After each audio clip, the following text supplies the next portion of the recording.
It is the most disgusting slap in the face to the American people. And when I get into the U.S. Senate in January of 2025, along with President Trump, we are going to stop these bastards. We're going to take that app. We're going to use the information on it. We're going to find the people who came here illegally, and we're going to send them home to their homeland so that we can save our homeland. So, we're watching as buses are moving people in and planes are flying people in right now. Buses and planes go the other direction as well. And starting in January of 25, those planes and those buses are going to go in the opposite direction, and we're going to send these people back to their loved ones and their homeland. Kari Lake, thank you so much for making space for us this afternoon. I know that my audience will be absolutely fascinated to hear your insight. My three, just to give you a sense of what it's like here, my three kids, 21, 18 and 16, just this lunchtime, wanted to have a conversation with me and their mum about American politics and the presidential race and all of the rest of it. Now, I sense a focus here in the UK on the US that's far more intense than anything I've ever known before. It feels as if the whole world is holding its breath to watch what happens in America now. Truly is. I just saw somebody yesterday who was here from Australia. They're following this in Australia. They're following this in Canada and Mexico, in countries all over the globe. They're following what's happening in America because literally we're not just at a precipice to save our country here in America. If America falls, I fear that the whole world collapses along with it. And so it's a critical election, the most important election in our history. And we're working really hard to make sure that we wake people up and get them to the polls to vote for President Trump. And me here in Arizona, we need to get people who are going to turn the Titanic around because the Democrats, which have been taken over by truly, I believe, Marxists. They're not even the old Democrat Party, which is why you see people like Bobby Kennedy Jr. coming over into the America First movement because they're realizing that the Democrat Party has put us on a collision course for total disaster and destruction. And so it's an exciting time to be in politics. But let me be honest, people in this country are scared to death. They're scared to death if we don't get this right. And I believe the people are going to vote for President Trump. They're going to vote for Republicans, America First. And we hope that our elections hold up with some integrity so that we don't have any problems. But we've got 11 days left. We're working really hard to bring every voter in and get people out voting early. And so we're holding our breath just like you are over in Great Britain. As one reporter to another, Kari, I'm curious about what it was that compelled you to change your life in this radical way by stepping into the arena, the toxic goldfish bowl that is politics. I mean, you're a very good, very successful reporter, journalist. Was there a moment or an issue that had you say to yourself, I have to do something and I have to do it now? Yes, there was. COVID was such a wake-up call for me. I was in my dream job. I'm the main news face and voice of the beautiful state of Arizona, making a fortune in the middle of a 7-figure contract and doing well. Number one in the ratings, number one. I'd been number one for 22 years, and we were showing no signs of slowing down. And then COVID struck, and I realized that what was being put out was not journalism. It was just propaganda, government propaganda. There was no curiosity or interest in talking to people who were on the other side of what the government was pushing to even get other voices. And when I realized that, I realized I couldn't be part of it. I just did not get into this. I didn't become a journalist to push the government line. I became a journalist to push back against the government, to question the government when need be. But there was no interest in doing that. And I finally said to my husband, if I can't push the truth, if we can't question our government right now and make sure that we're getting other voices out there, I don't want to do this. I didn't get into this to lie to the people. So I walked away during COVID. And it was funny, when I was in my career as a television broadcast journalist, a news anchor, I used to say to my co-anchor, who in their right mind would ever get into politics? You'd have to be crazy to get into it. They try to destroy you. And then when I walked away from my job, it was, I guess it was a courageous move. I just felt it was necessary. The people of this great, beautiful state started reaching out to me in huge numbers saying, would you please run for office? We need somebody who knows the issues of our state, understands us, who we trust in politics. And so after about the, 60 or 70th person told me that I need to do that, I started to really give it thought and decided, why not? I will jump in. We need citizen politicians. You mentioned COVID as your wake-up call and the realization that it was propaganda that was out there rather than any kind of objective coverage of the issues. Do you think there was some kind of collective hubris, some crossing of a line into overconfidence that people like you and people like me just couldn't overlook? As though they suddenly started gambling towards a finish line, thinking it was in reach.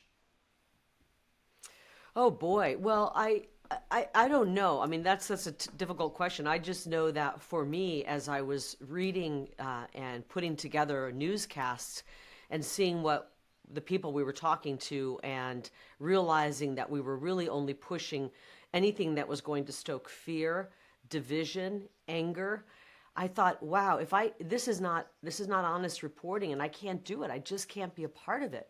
And it was a very difficult decision to make, because to walk away at a time where everything was very scary and up in the air, we didn't know what the next day would bring, and to walk away from a paycheck like that into the great unknown, it was a really frightening thing. I believe that we're seeing a huge change in journalism right now, and I'm very excited about it. When I walked away, Neil, I really thought journalism was dead. I thought it's over. We're not going to have anything honest. We're just going to become propaganda here in America. But what's emerged is people who have also walked away, independent journalists who've walked away from a variety of different outlets, whether they be print, radio, broadcast, and they're starting their own journalistic enterprises, or just being out there reporting on X, or they're joining an outlet that is open to being honest. So I think we're seeing a new type of journalism, independent journalism, emerging. And I believe that eventually we may see some of these old, big outlets that everyone thought were, would never, ever crumble. I think we will see some of them crumble. I think it's happening right now, frankly. So with all of that in mind, you've thrown yourself into a Senate race, and at the most febrile of times, possibly in your nation's history. Mm-hmm. There's so much uncertainty in Arizona, your state, and all across the country.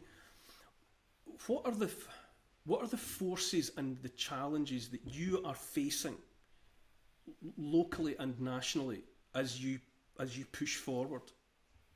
The hardest thing right now for me is I'm up against a really well-financed, I think he's a shyster, frankly. I think he's not a good candidate. I think he's somebody who's lying to the people, but he's well-financed. He's got millions, tens of millions of dollars from people like George Soros and big leftist billionaires pushing it. He's got this Act Blue money laundering scheme that's going on. So he's got an endless supply of money. He's dropped $100 million in ads on me. But aside from that, I can handle that. He's got the media, the mainstream, as President Trump calls them, fake news media, right there in his corner. I mean, they're not covering him with any critical eye. Here we have a guy I'm running against whose father is a convicted felon, Mexican drug trafficker for the cartels. In a state like Arizona, that's a big deal. We've got the cartels running our border right now, and the media hasn't touched that. They're acting like that doesn't exist.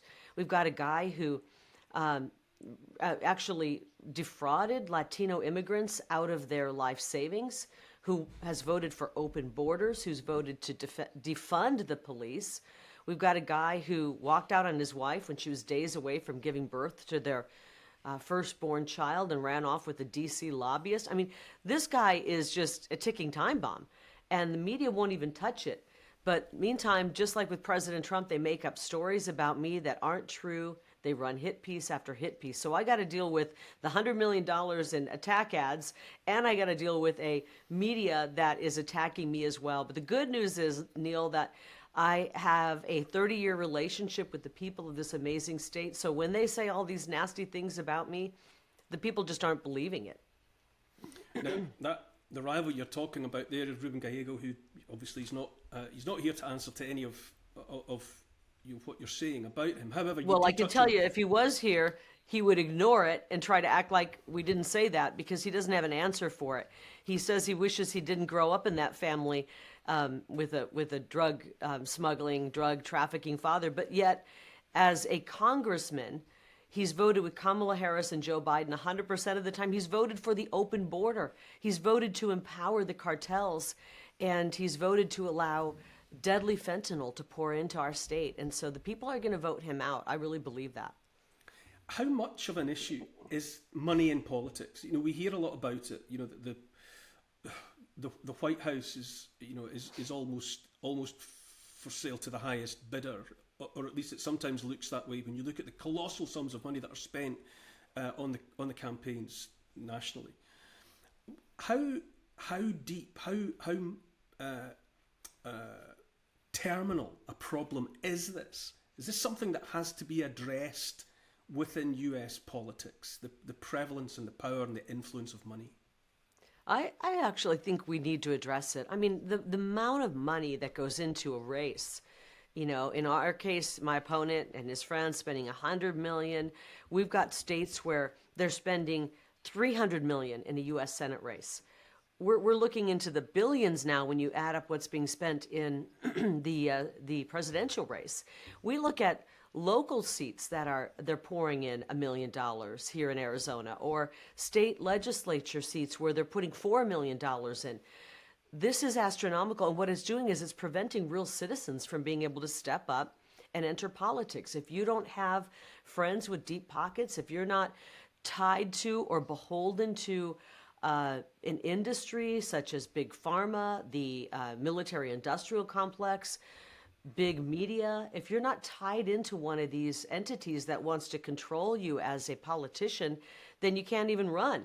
And that's why they hate me so much. I'm not tied into any of that. I'm much like President Trump. I'm just of the people, for the people, by the people. And my donors are people who live here in Arizona and across this country who are concerned about the direction of our country. It's definitely alarming, watched from the outside, that what seems to happen with Congress, with US politics, is that incomers walk in skinny and crawl out fat. Yeah. Bloated with and that's across the aisle. I mean, that's bloated with the earning potential of being in that environment. But I mean, but that's what Washington, D.C. wants. That's what the swamp wants. They want someone who's going to come in there and they can control with money, bribes, and then they can pretty much, they're paying for the vote in one way or another because they're somehow getting richer. And so they really hate it when someone enters Washington, D.C., the swamp, and they can't be controlled by money. You know, they tried to bribe me out of running. I don't know if you ever heard that audio. A powerful person in politics tried to bribe me out, said, well, how much would it take? And I said, there's no amount of money that would stop me from running for this race. We are in the final days of our republic if we don't win this, and I need to run to take this seat, to get to Washington, D.C., and help save our country. As you asked of that individual, that local leader of the Republican Party, why, when you were so demonstrably popular and the augurs were all in your favour, would the party have sought to replace you with someone else? Why didn't the party swing in behind you as, you know, looking at it in a straightforward way, someone that looked likely to win? Well, I mean, because they know that when I get to Washington, D.C., I'm not going to be one of those controllable figures.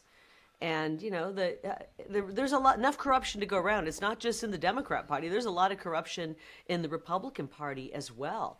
And I think they probably wanted to put a figure that was somebody who was very much controlled by the military-industrial complex, and somebody who was going to continue to throw money into Ukraine and other wars.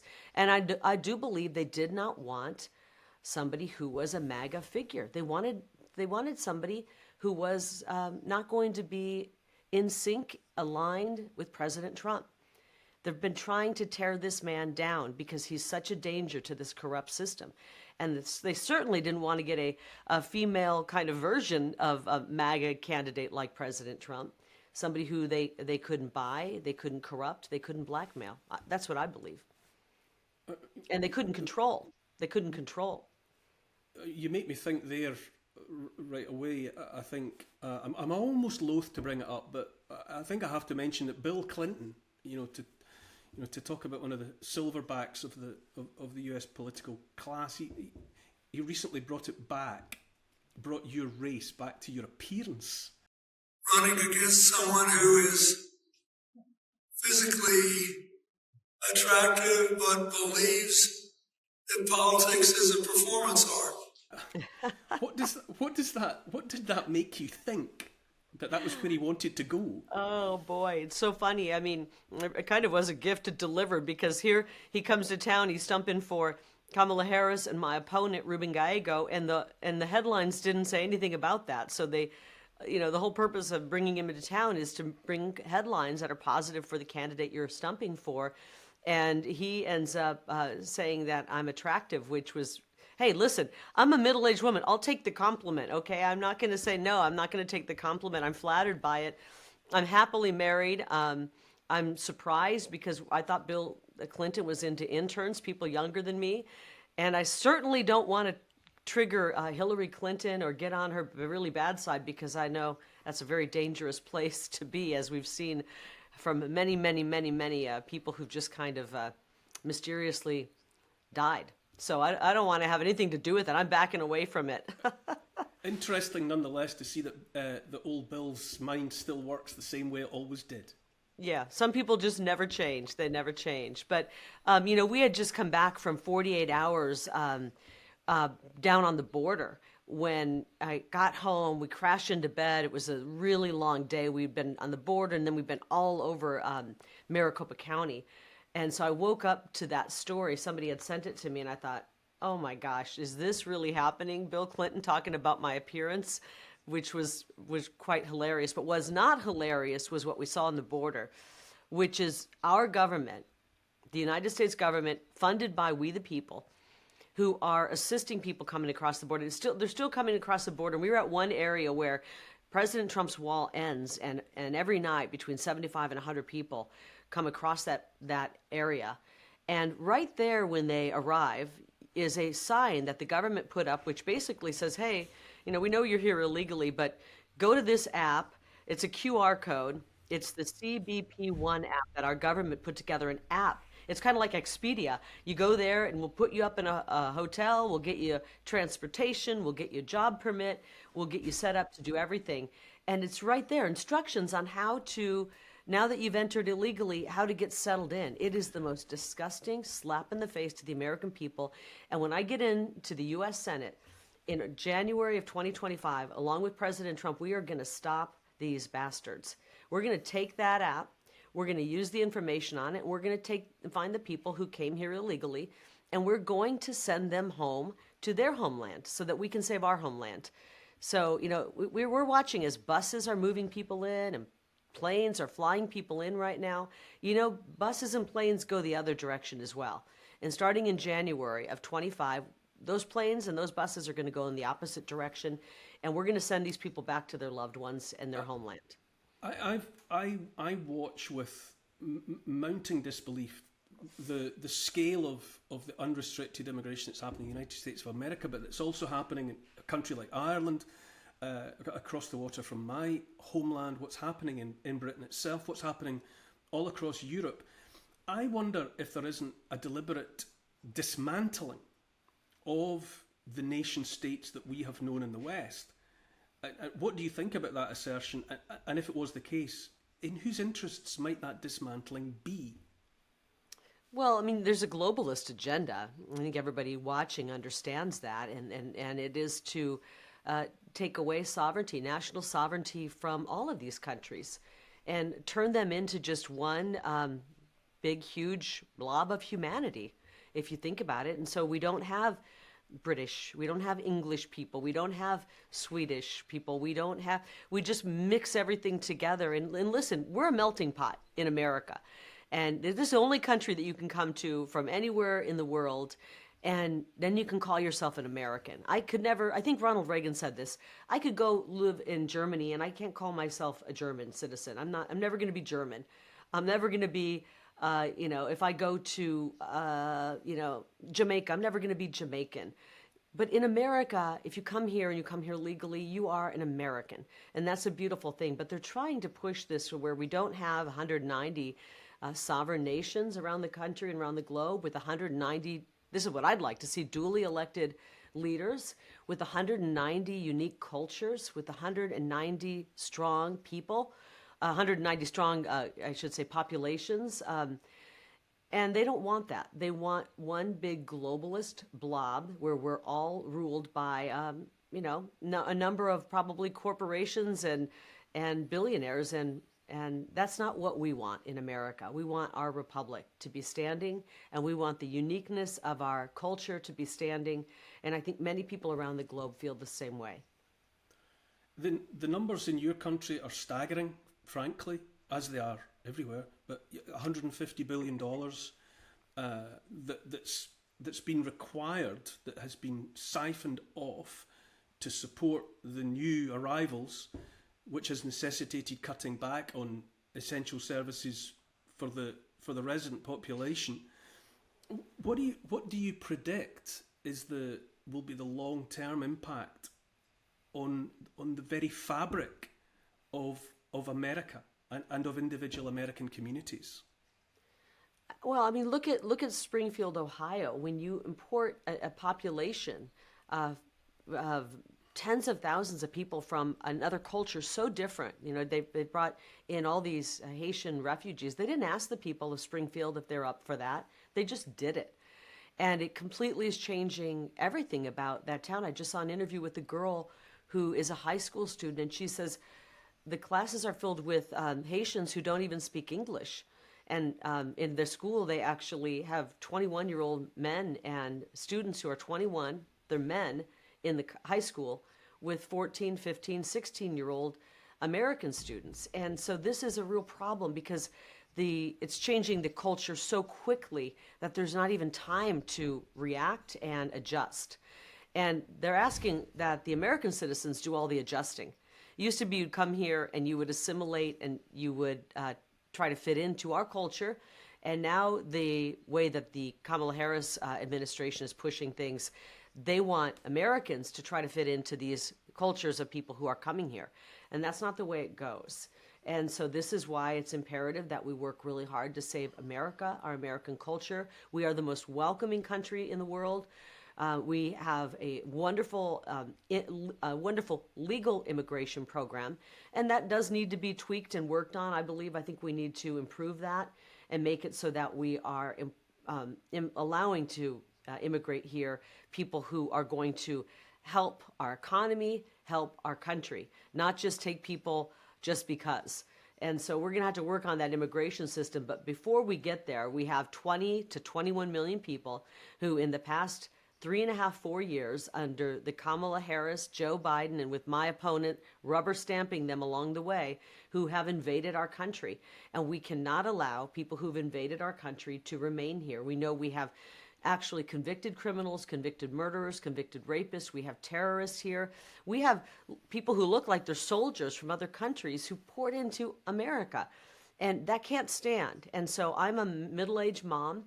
I'm fed up. I'm not going to watch as my children's future is destroyed by policies of Kamala Harris and my opponent, Ruben Gallego. When we get in, we are going to get tough and save our country. We have to do it. We have to do it quickly. I know President Trump is the fierce, strong leader who will help make that happen. And we will be saving America, and we'll be showing the rest of the world how to save their countries as well. It's quite something as well to, whether there's the political will across the board in America to tackle the border. It's quite something to watch what happens in a place like Panama, where the three-letter NGOs and the various agencies seem actively to be acting as, travel agents, frankly. That's right. For the influx, far less seeking to moderate it, get in the way of it, there seems to be an appetite for speeding it up. Yep, there's a lot of money in it, and that money, much of it is coming from the American government, which is horrible. My opponent loves having an open border because that allows him to vote to sink money into all the symptoms. See, the Democrats love problems. Actually, let me revise that. The Uniparty in Washington, D.C., our government loves problems. They like to create problems. They love to have big problems. They never want to fix the problem. They just want to pour money into all the symptoms. So they came in on day one. President Trump had delivered a secure border. I covered this state as a fair and honest journalist for 27 years, and only one time during that entire time do we have a secure border, and it was under President Trump. On day one, hour one, minute one, Joe Biden and Kamala Harris, aided by my opponent, Ruben Gallego, tore open that secure border and started this invasion. And because they want to have that problem, so then they can pour $1 million here, 10 million here, 100 million here, $1 billion here. We're funneling money into the NGOs so they can transport people. Okay, now we've got to put millions into, renting out entire hotels to put the illegals in. Okay, now we got to give them permits for work. And they'd rather be able to funnel money into all of the symptoms rather than just fix the problem. This is why they hated President Trump. President Trump looked at all the problems we had as a country and he said, we can fix all of these. This is easy. The way we do it is we secure the border. We build the border wall. We stop allowing people in illegally. President Trump even is throwing out policies such as the death penalty for anybody here, any migrant who comes to America and kills an American. We got to get very serious. We got to get really serious against the cartels. Once we shut down illegal immigration, we're not going to have to pour money into helping a border community who's struggling because they have so many people roaming their streets who shouldn't even be there. We're not going to have to pour money into transporting these people or giving them health care. We solve all of the problems by securing the border. We are problem solvers in the America First movement. There's been a lot of to call the atmosphere febrile is obviously an understatement. But recently Donald Trump, it's been alleged that he expressed some sort of admiration for the loyalty of Adolf Hitler's generals, during World War II. Do you think how would you react to that suggestion? Do you think there's any truth in it? And furthermore, with this talk of with the plan for a Donald Trump rally in Madison Square Garden, which is being likened by some to a quote-unquote Nazi rally that was held in that location in the 1930s. And Hillary Clinton has been speaking out about it.